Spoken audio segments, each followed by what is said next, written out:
moving from one direction, like from towards the left, then towards the right. This object was very bright, and I recall it was extremely enormous. I was just completely amazed by it. I ran out of film, then when I got home, I called the Hamilton Air Force, and I reported the sighting. The Air Force was very interested. They had asked me as soon as I had the film developed, they would like very much to look at it. Well, I had the film developed. I looked at it. There it was, very bright, quite clear, and moving very rapidly. So I captured this right on film. A week later, I received a letter from Hamilton Air Force Base, which reads, "Dear Sir, we have received the 8mm film on which you captured what certainly seems to be a very fast-moving object in the skies over the Bay Area. The film has been forwarded to Wright-Patterson Air Force Base in Ohio, where such observations are investigated." Well, several weeks went by. Finally, the Air Force returned my film, and I noticed immediately it was not the original film. It was not that clear, and the quality was very poor. For some reason, or good reason, the Air Force decided to make a copy. They kept the original, and I ended up with a very poor copy. Close examination of the film returned to the Air Force reveals that it is, indeed, a print, and not the original. And while the print is very poor quality, we can still catch a tantalizing glimpse of something extraordinary in the skies over San Francisco. Watching it again, this time with the aid of a pointer, it's easier to spot the elusive thing. But to date, no one has been able to make a positive identification. No one except possibly the Air Force. I would imagine the film is somewhere in their files, and probably by now they forgot all about it. But I will not forget that day. The sighting itself had such profound influence in my life, because since that time, powerful, extraordinary events has happened to me, which I have no doubt are direct result of my experience. But I can't talk about it publicly. It seems the CIA was to become involved in the UFO phenomena again, in a most unusual way. A series of episodes were to take place that up until the airing of this program were not public knowledge. The events were so bizarre that it's hard to conceive they happened to individuals associated with such no-nonsense organizations as the Office of Naval Intelligence and the CIA. This man is retired Lieutenant Colonel Robert Friend, U.S. Air Force, and former head of Project Blue Book. Friend, now on the management staff of Celesco Industries Incorporated, which builds and launches missiles for defense testing purposes. Friend now relates this most unusual experience. It was 1959 when I was invited to attend a briefing in the security portion of this building. It seems a retired Rear Admiral had information about a woman in Upper Maine that purported to have established contact with extraterrestrial beings. 2 naval intelligence officers were sent to investigate. The naval officers met with the woman, and she went into a trance, supposedly to establish contact with the purported extraterrestrials. And then they asked her scientific and technical questions that a woman of her education could not possibly know the answers to. Yet, as the questions were put to her, she was able to answer easily with seeming telepathic help from these purported extraterrestrials.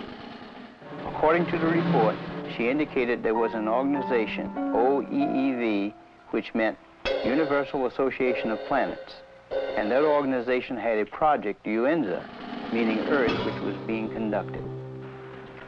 Then an unexpected turn took place. One of the naval officers was informed by the woman that they, the extraterrestrials, were willing to answer questions directly through him, a naval commander and intelligence officer with no prior experience in telepathic communication. He took over and attempted to write down the answers to questions put to him by his fellow naval officer. The word traveled back quickly to Washington officials and the very skeptical CIA. Nevertheless, there was no reason to totally disbelieve the report of this highly respected Navy commander. Questions were put to him, such as, do you favor the government religious group or race, and would there be a third world war? The answer to both was no. The group then asked if they could see a spaceship, and the commander, still in a trance, told them to go to the window and they would have proof. The group moved to the window where they supposedly observed a UFO. I was told that a call was made for radar confirmation. The reply came back that that particular quadrant of the area was blanked out on radar at the time. After being briefed on all of the details, I asked the commander if he would attempt to contact me. He sat for several minutes and then appeared in a deep trance with his Adam's apple moving up and down rapidly. Questions were put to him, and he answered them by printing in rather large letters using rapid but jerky motions. It wasn't at all like his natural hand. During the course of the questioning, we learned the names of some of the so-called extraterrestrials. One was Krill, C-R-L-L-L. Another, Alomar, A-L-O-M-A-R. And another, Afa, A-F-F-A, purportedly from the planet Uranus. A case that just as well could have been written by a very imaginative science fiction writer. But here in my hand is the actual account of the incident by one of the agents present at that time. The names of 7 men present are listed here. Because of the unusual nature of the incident and at their request, their names will remain confidential. Another reason for control of the Blue Book files was to protect the names of witnesses. To help satisfy public demand, periodic summary releases were made. We had no proof that we were indeed being visited by extraterrestrial vehicles under intelligent control. However, we couldn't prove that there weren't spaceships either. It created a dilemma for the Air Force. In 1966, an important incident takes place in Michigan. It creates enough of an uproar that President Gerald Ford would at that time call for a congressional hearing on UFOs. Here are excerpts from Ford's actual letter to the House Armed Services Committee. The Air Force sent a consultant, Dr. J. Allen Hynek, to investigate various reports, and he dismissed all of them as products of college student pranks, or swamp gas, or an impression created by the rising crescent moon and the planet Venus. I do not agree that all of these reports can be or should be so easily explained away. I am proposing that the Science and Astronautics Committee, or the Armed Services Committee of the House, schedule hearings on the subject of UFOs and invite testimony from both the executive branch of government and some persons who claim to have seen UFOs. I think we owe it to the people to establish credibility regarding UFOs. Sincerely, Gerald R. Ford, Member of Congress. Congress acts on Ford's letter and holds an open hearing under the chairmanship of L. Mendel Rivers of the House Armed Services Committee. Only 3 persons are invited to testify. The Secretary of the Air Force, Dr. J. Allen Hynek, and Project Blue Book head at the time, Colonel Hector Quintanilla. Hector Quintanilla relates the events and reports of the unusual sighting that led up to the congressional hearing. And the other one here at Dexter. Based upon the original reports from the Sheriff's Department, it all began at 8:35 p.m. on March 20th, when Frank Manor, who used to live over there, reported to the Sheriff's office that he had seen a strange object in the swamp over there. According to the police report, the police officer, in company with the complainant, proceeded along Territorial Road until they reached Brant Road, at which time they turned left, proceeded to the end of the road, secured their vehicle, got out of the automobile, proceeded along the cornfield, keeping the trees lined to their left. Then they crossed an open field to the creek. They crossed the creek and reached this point, which was their vantage point, and observed the object. Frank Manor described the object as brown in color, quilted, with a porthole in the center, sort of flat on the bottom, cone-shaped towards the top. 2 small lights, one at each end, one glowing bluish green, the other one a brilliant red, with a glow at the bottom. Well, of course, by the time I arrived, the situation was so charged with emotion that it was impossible for me to do any really serious investigating. I had to fight my way through reporters to interview the witnesses. Other sightings were reported over the area, and a solution from Dr. Hynek and Major Quintanilla seemed in the offing. Well, the pressure was mounting for an official explanation. There were more than 60 newsmen jammed in at that news conference. I gave what I thought to be at that time the only scientific explanation possible for the faint lights in the swampy area. I made the statement that it could be swamp gas, and even though I went on to emphasize that I couldn't prove it in a court of law, that was the full explanation for these sightings. Well, the press picked up the phrase, swamp gas, and rushed off to the telephones, and I was to come into a great deal of criticism over it. What was the outcome of that congressional hearing? I believe the Air Force presented its side quite openly and completely. It seemed to satisfy the members of the committee. Now a remarkable observation is to be recorded. If the facts are correct, the Air Force must now consider the possibility of beings related to UFOs. It happened in Socorro, New Mexico, here just outside of this quiet desert town. A state highway patrol officer, Lonnie Zamora, was on duty, as he had been for the past several years. A black Chevrolet was observed, speeding by the courthouse. Zamora put his highway patrol car into pursuit. Lonnie chased the car north on US 85. As he passed this hilly area, Zamora heard a roar and something caught his attention. 10 or 15 seconds pass. Lonnie then calls in to the sheriff's office. The time was about 5:45, I recall. And he said, Socorro 2-1044, an accident. And then he said, I'll be 10-6 out of the car, which meant that I was going to be investigating a possible accident.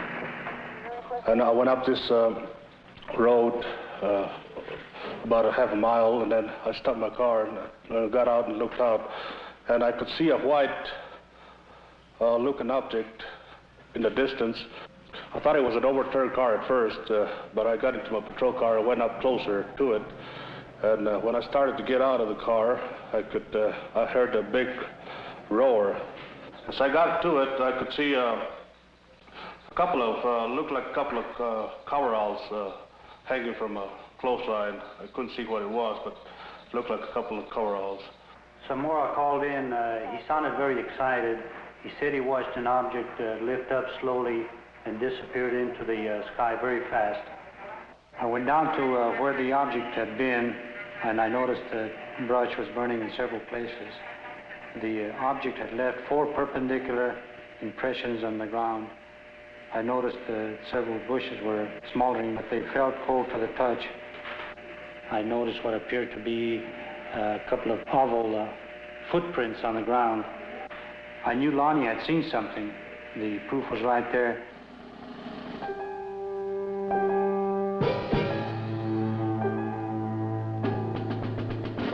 The incident was very interesting, to say the least. It seems to differ from practically all the earlier cases we investigated from one standpoint. The vehicle had left pod marks. There was an insignia observed by Lonnie Zamora on the side of the craft. The insignia was unidentifiable, not American nor Russian. And last of all, the observation of these 2 people in some sort of suit. But what did the investigation turn up? What was the official Air Force estimation of the situation? We went over the case completely. We had soil samples tested at the Air Materials Laboratory. The burnt bushes were analyzed for propellant residue. We measured the distances between the pod marks. My first reaction was that it was a lunar test module from NASA or the Air Force. That seemed to be the only logical explanation.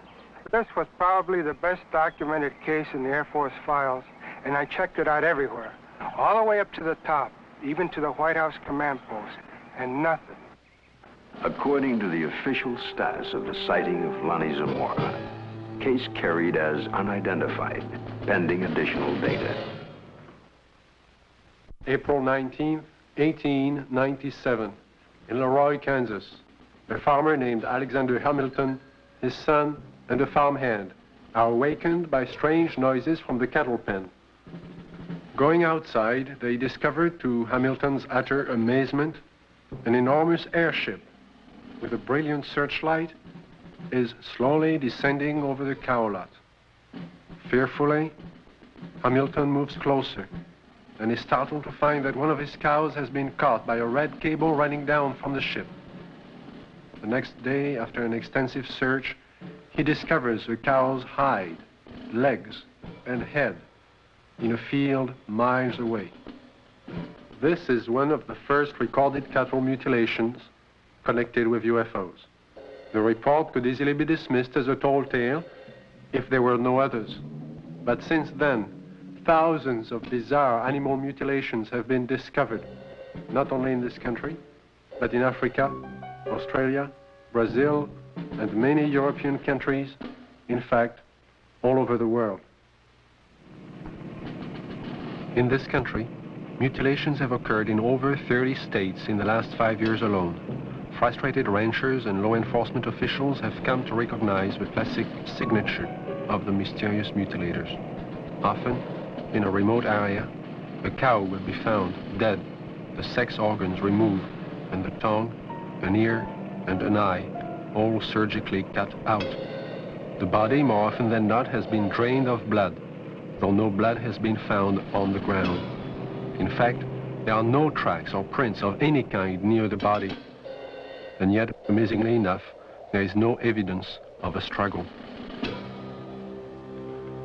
One of the first states to be hit by the mutilations was Colorado.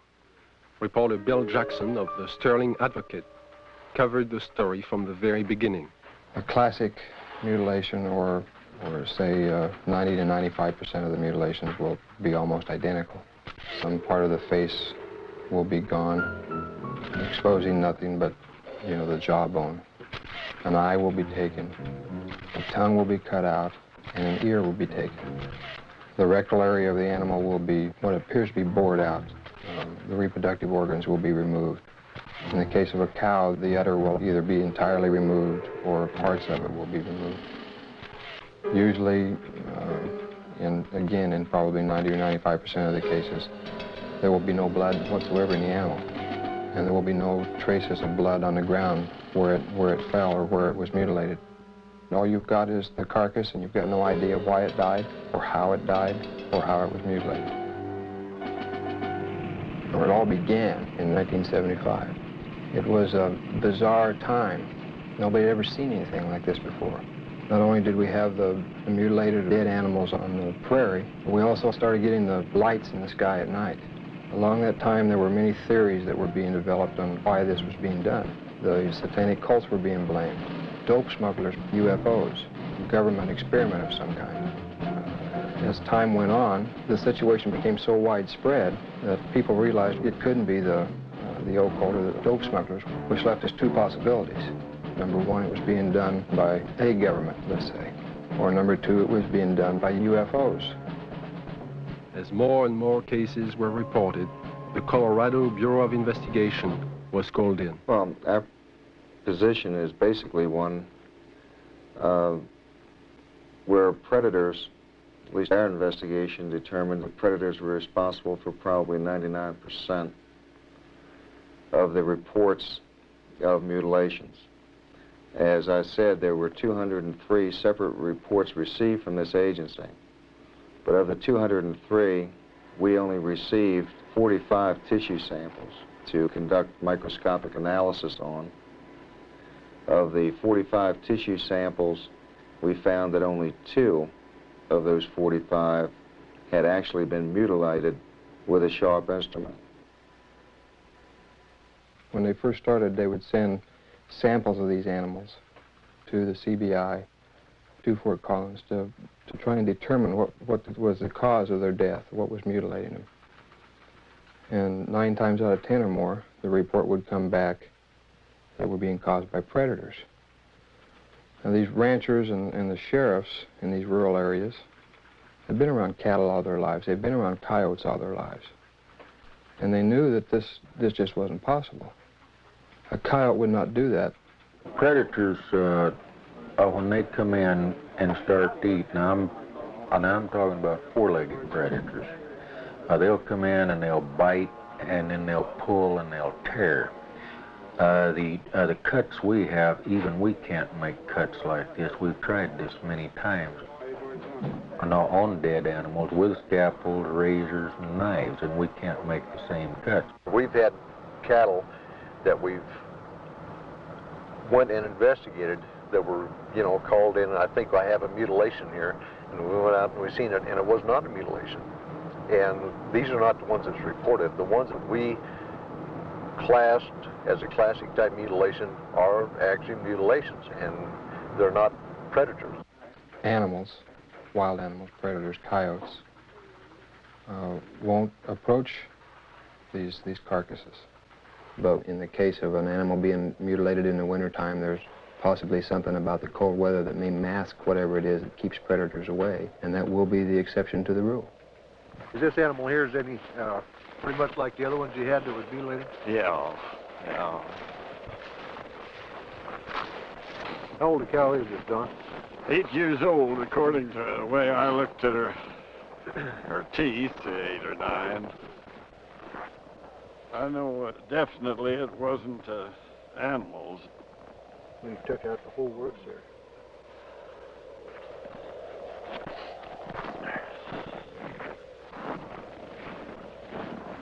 Don, now on this critter here, how this looks like a real incised wound. Yeah. Well, it looks, it's definitely cut. Oh, yes. And everything, you can tell that. I mean, even at the age that it is right now, that's opposed to the way it is to where the animals have been to it on this other side over here. Kind of notice there, the difference there, Don, between here and how animals have been to that, and that flesh is torn. Yeah. And it's not a real incise, but yet when we seen this animal the other day, now these were all incise, good clean cuts on there. Definitely. So that's a good example of what we was trying to say about the lab up there. They said that it was predators doing it, but that definitely wasn't a predator wound there. No, I wouldn't say.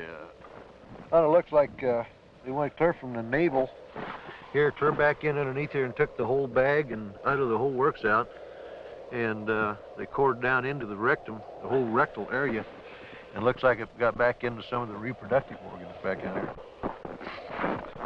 The mutilation and the sightings of the lights in the sky continued. It got to a point to where ranchers in the northeastern part of the state began arming themselves. They weren't getting the results they wanted from state authorities.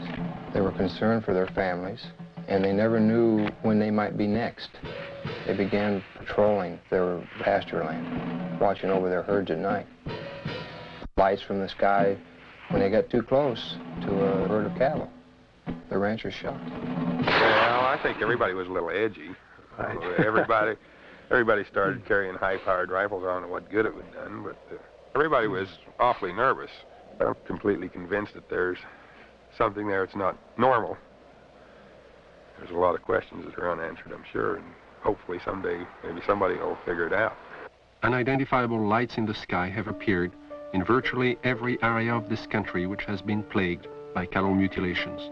But no explanation has been found for these strange sightings.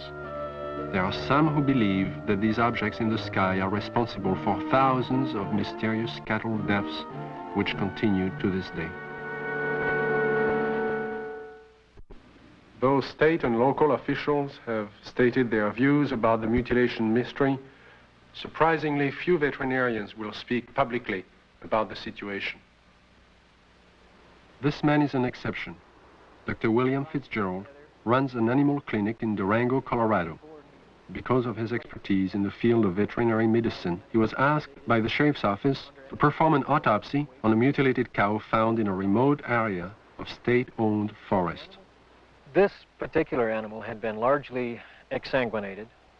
The anus and about the first 4 inches of the rectum had been removed. The preputial skin and the last 2 or 3 inches of the penis had been severed flush with the body wall. The left eye had been removed, and the last 1/3 of the tongue had been cut. A portion of the lips on the left side of the animal were also sawed off, presumably to gain access to the tongue, but this makes no sense because that portion of the tongue could have been easily pulled out and cut off without that, so I don't understand that point. Reports I have heard, some that I have read subsequent to this time, indicate that people have seen mutilations that they attributed to predators. And if this was a predator, he had 2 feet and a 6-inch knife, because it was a very sharp single cut in most instances. And although not the world's leading expert, I work with knives frequently. I know what they do. I know the marks they leave. Exsanguination, the removal of blood from an animal, has been a predominant trademark of the mutilators.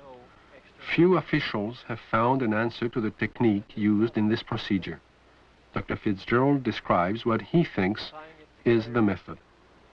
If a large bore needle is placed in the animal's jugular vein while the animal is sedated, under anesthesia, or awake if you like, somehow restrained, however, the animal's heart will function as a pump and will pump out very nearly all of its blood through that needle. As the animal's blood supply begins to diminish, a natural physiological mechanism takes over and sequesters or draws what remaining blood is left into the internal organs in the center to supply the vital organs, the liver, the heart, the brain. And it will leave the peripheral area, the skin, all of the non-vital centers, largely bloodless. So if you can successfully withdraw the major portion of an animal's blood, you can cut on that animal and there will be virtually no bleeding at all from the surface. I know that I keep coming back to this point, but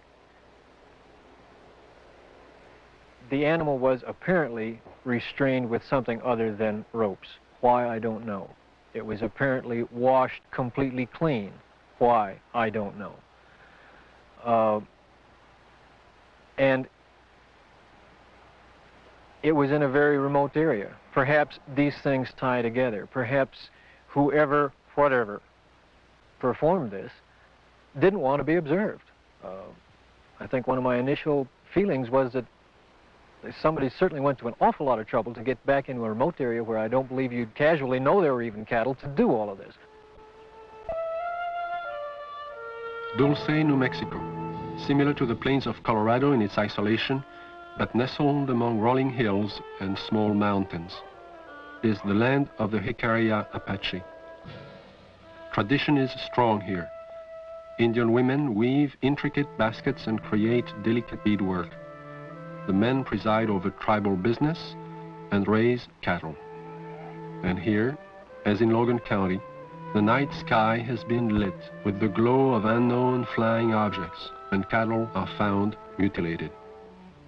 Officer Gabe Valdez of the New Mexico State Police and retired scientist Howard Burgess, who pioneered the development of Kirlian photography in this country, periodically pool their knowledge and expertise in an effort to solve the mutilation mystery. Officer Valdez describes how it all began. It was in 1976, June the 14th, when we first had one of our cattle mutilations here in Dulce. The cattle that was mutilated belonged to Mr. Manuel Gomez. Any time that we do find one that it's not too decomposed and it's fresh enough for us to do some tests, or I do call on Mr. Burgess because he has a lot of knowledge in the field of science that is very helpful to me in conducting my investigations. Howard Burgess had a theory that some of the cattle had been marked prior to their mutilation with something which would show up under ultraviolet light but be invisible to the naked eye.